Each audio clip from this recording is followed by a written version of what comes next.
आपने सबसे पहले घबराना नहीं है। बाहैसियत कौम हम इसका मुकाबला करेंगे। Global leader approval rating tracker है। ये बेसिकली कहा जाता है कि 29 नवंबर और 5 दिसंबर के बीच में 2023 में ये दुनिया के जितने भी लीडर्स हैं उनका डाटा इकट्ठा करते हैं। और इसमें उन्होंने कहा है कि जो नरेंद्र मोदी है उनकी अप्रूवल रेटिंग सबसे ज़्यादा है, 76%। देखिए, डिफरेंट ओपिनियन है।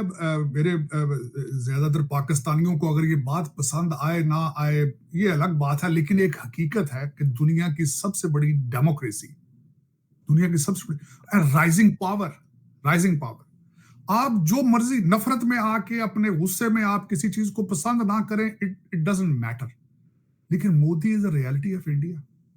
और मैं इस चीज पे ये कहूंगा आपको कि हमेशा, और उनकी तरक्की का सीक्रेट ये है कि वन पार्टी है, बीजेपी है और एक लीडर है, तभी तरक्की कर रहा है। आज अगर माजी में ले जाकर देखें, कोलिशन गवर्नमेंट होती है आज भारत में, तो कोई कुछ भी नहीं होना था। और दूसरा, मोदी साहब की पॉपुलैरिटी जो है इस परफॉर्मेंस बेस्ड है।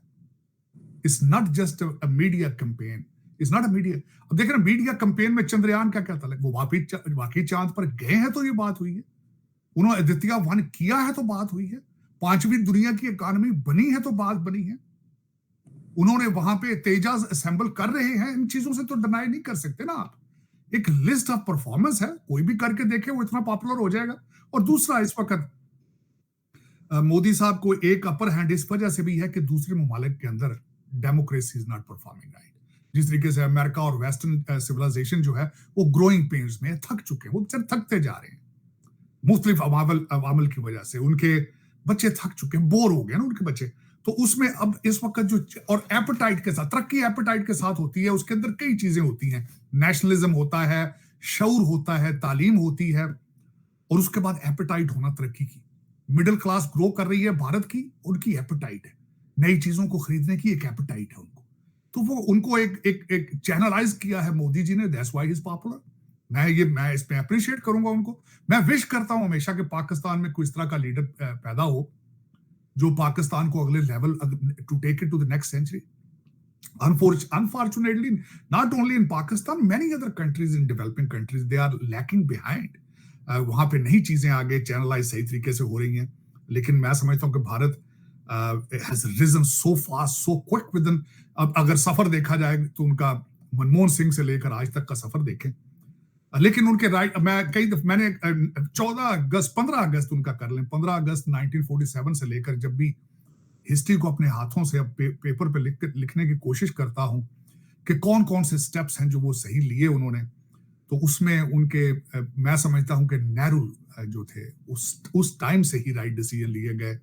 इंडियन इंस्टीट्यूट ऑफ टेक्नोलॉजी के डिसीजन लिए गए, रशिया से लर्न करने की कोशिश की गई, अलायंस अपने करीब बनाए रशिया में, और फिर उन्होंने इंफ्रास्ट्रक्चर को जिस तरीके से बिल्ड किया, फिर जमहूरियत का दामन नहीं छोड़ा उन्होंने। और मैं समझता हूं कि it is a wonderful, remarkable. और आज जहां पे खड़ा है, दे आर राइजिंग। जिस तरह कल परसों भी उनके फाइनेंस मिनिस्टर की स्टेटमेंट थी कि वो will be becoming $5 trillion economy soon. और मोदी साहब ने तो अपनी कैंपेन में कहा था, is guaranteed we will be the number 3 soon. 5वें नंबर पे आना भी बड़ी बात है, $600 बिलियन इन फॉरेन रिजर्व। तो it's a story need to be told. मेरी ख्वाहिश है कि मेरे वतन अजीज के लोग भी करप्शन को छोड़ के अपने पड़ोस की तरक्की को देखने की कोशिश करें। उनकी सिर्फ मूवीज ही ना देखें, गाने ही ना सुने, उनकी खबरें भी सुने, उनकी तरक्की की खबरें भी देखें। आप यही एक, अब गुस्से के दरवाजे बंद करें। गुस्सा और नफरत is not good for you, it's not good for you. ये आपका ब्लड प्रेशर खराब कर रहा है मुसलसल एज ए कौम। और देखिए, गैरिजन स्टेट की वजह से आपका फायदा था उस वक्त भारत के साथ मुसलसल तनाव में रहने का, लेकिन अब दौर आगे चेंज हो चुका है। अब जंगों वाला दौर नहीं, आपको भी पता है। अब आगे जियो इकोनॉमिक्स का दौर है, जियो पॉलिटिकल का दौर है इस वक्त, और इससे लर्न करने की कोशिश करें। आप लर्न कर नहीं रहे, अभी भी आप लर्निंग मोड में नहीं है। जो भी 4-5 आपके फ्रंट के ऊपर जो फ्रंट रनर चल रहे हैं, जिनको सो कॉल्ड हाइब्रिड सिस्टम का हिस्सा है, किसी के मुंह से मैंने ढंग की बात अभी तक नहीं सुनी तरक्की की। उन्होंने किसी के मुंह से तालीम, कंप्यूटर, आर्टिफिशियल इंटेलिजेंस, एक्सपोर्ट, ये अमन, दहशतगर्दी के खिलाफ मैंने किसी से ये बात नहीं सुनी। बल्कि मैं अगली जो हम बात डिस्कशन में जिस पे जाना चाहूंगा, कि जो आपने फरमाया है कि इस्माइल हानिया साहब ने कहा है बुध वाले दिन, उन्होंने उन्होंने जो टेलीफोनिक उस पे वीडियो कॉन्फ्रेंस के ऊपर और वीडियो लिंक के ऊपर उन्होंने जो खिताब फरमाया, मैं इसको कंडेम करूंगा। इस वजह से क्या पाकिस्तान मुतहम्मल हो सकता है इन चीजों के लिए कि आप वहां पे जलसा करके हमास के एक आदमी को बुलाकर उससे स्पीचें कराएं? आप क्या आप इसके फ्यूचर कॉन्सिक्वेंसेस के लिए are you ready for that? Can still the kind of financial crisis you are in, can you afford these kind of अलले तलले? आपको चलाने वाले इस्लामाबाद कैपिटल में खिताब कराया आपने, और वो सबसे बड़ी बात है जिनके तलबे चाट रहे हैं उन्होंने बैन लिस्ट है, उनको वो बैन है Hamas as a terrorist organisation. Can you afford it? आज चलें उससे आगे चलते हैं। क्यों कहा है उन्होंने कहा, मैं समझता हूं तो गलत, उन्हें पता ही नहीं चला वो समझ रहे थे मैं अफगानिस्तान में ये स्पीच दे रहा हूं, उन्हें गलती लग गई।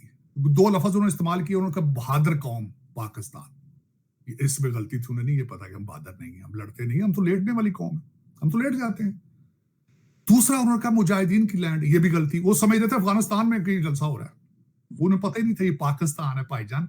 और मेरा मशवरा ये है इस्माइल हानिया साहब, अगर बात यहां तक पहुंच गई है ਹੁਣ ਸੁਲਹ ਹੀ ਕਰ ਲਓ ਫਿਰ ਇਜ਼ਰਾਈਲ ਨਾਲ। ਅਸੀਂ TTP ਦੇ ਸਾਹਮਣੇ ਲੇਟੇ ਪਏ ਆ ਤੇ ਤੁਸੀਂ ਕਹਿੰਦੇ ਹੋ ਜਾ ਕੇ ਅਸੀਂ ਤੁਹਾਡੀ ਜੰਗ ਰੁਕਾਈਏ ਉੱਥੇ। ਉਹ ਸਾਨੂੰ ਚਲਾਸ ਚ ਪੇ ਫੈਰ ਮਾਰਦੇ ਨੇ, ਪਠਾਨ ਖੋਤਿਆਂ ਤੇ ਆਉਂਦੇ ਨੇ ਬਹਿ ਕੇ ਬਾਰਡਰ ਕ੍ਰਾਸ ਕਰਕੇ ਸਾਡੇ ਫੌਜੀਆਂ ਨੂੰ ਮਾਰ ਕੇ ਪਰਾਂ ਲੰਘ ਜਾਂਦੇ ਨੇ। कैसी बातें कर रहे हैं यार इस्माइल हानिया साहब? हर यू अब ख्वाब में बातें कर रहे थे, किस तरह की बातें कर कि पाकिस्तान आए तो पाकिस्तान इस जंग का हिस्सा बन जाए, पाकिस्तान रोके उनको। पाकिस्तान से TTP नहीं रुक रही यार,